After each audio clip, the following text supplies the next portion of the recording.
BMC चुनावों में भाजपा की जीत के बाद पार्टी गदगद नजर आ रही है।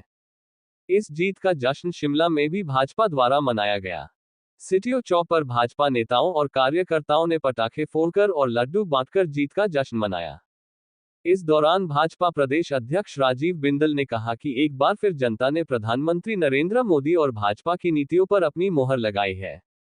राजीव बिंदल ने कहा कि भारतीय जनता पार्टी महायुति ने बीएमसी चुनाव जीतकर एक कीर्तिमान स्थापित किया है। उन्होंने कहा कि देश को प्रधानमंत्री नरेंद्र मोदी के रूप में सर्वश्रेष्ठ नेतृत्व मिल रहा है। वहीं कांग्रेस पार्टी हर जगह डूबती नजर आ रही है। कांग्रेस की नीतियां देशहित में नहीं है, इसलिए जनता हर जगह कांग्रेस को नकार रही है। ये भाजपा की बहुत बड़ी जीत है। उन्होंने कहा कि भाजपा प्रधानमंत्री नरेंद्र मोदी के नेतृत्व में लगातार आगे बढ़ रही है और अब इसके बाद बंगाल की बारी है, जहां भाजपा बहुमत के साथ सरकार बनाएगी। वहीं राजीव बिंदल ने प्रदेश की कांग्रेस सरकार पर भी तीखा हमला बोला। उन्होंने कहा कि प्रदेश का सचिवालय रणभूमि में तब्दील हो चुका है। मुख्यमंत्री केंद्र सरकार को गालियां देकर अपना समय बिता रहे हैं। मंत्री एक दूसरे को गालियां दे रहे हैं और कुछ प्रशासन को निशाना बना रहे हैं। प्रशासनिक अधिकारी खुद को असुरक्षित महसूस कर रहे हैं। पंजाब दस्तक के लिए सुरेंद्र राणा की रिपोर्ट। जहां बिहार के अंदर कांग्रेस पार्टी 6 सीटों पर सिमट गई, वहीं बॉम्बे म्युनिसिपल कॉरपोरेशन में 230 में से 14 सीटों के ऊपर कांग्रेस का सिमटना इस बात को साबित करता है कि भारत में सब तरफ कांग्रेस पार्टी डूब रही।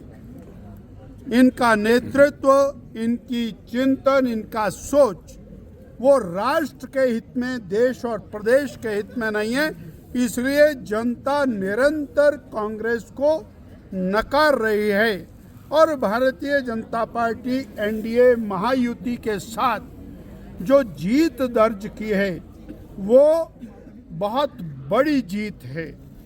29 कॉरपोरेशंस और उसमें से 23 बीजेपी महायुति को, और कांग्रेस अभी कहीं किसी में भी स्पष्ट रूप से दिखाई नहीं देती है। ये भी एक चिंतनीय विषय कांग्रेस पार्टी के लिए है।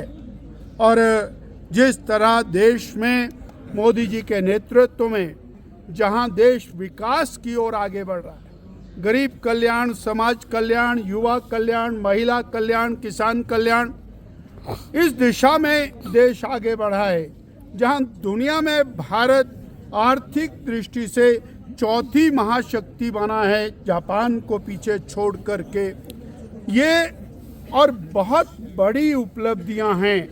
वहीं लोकतांत्रिक दृष्टि से भारतीय जनता पार्टी मोदी जी के नेतृत्व में निरंतर आगे बढ़ रही है।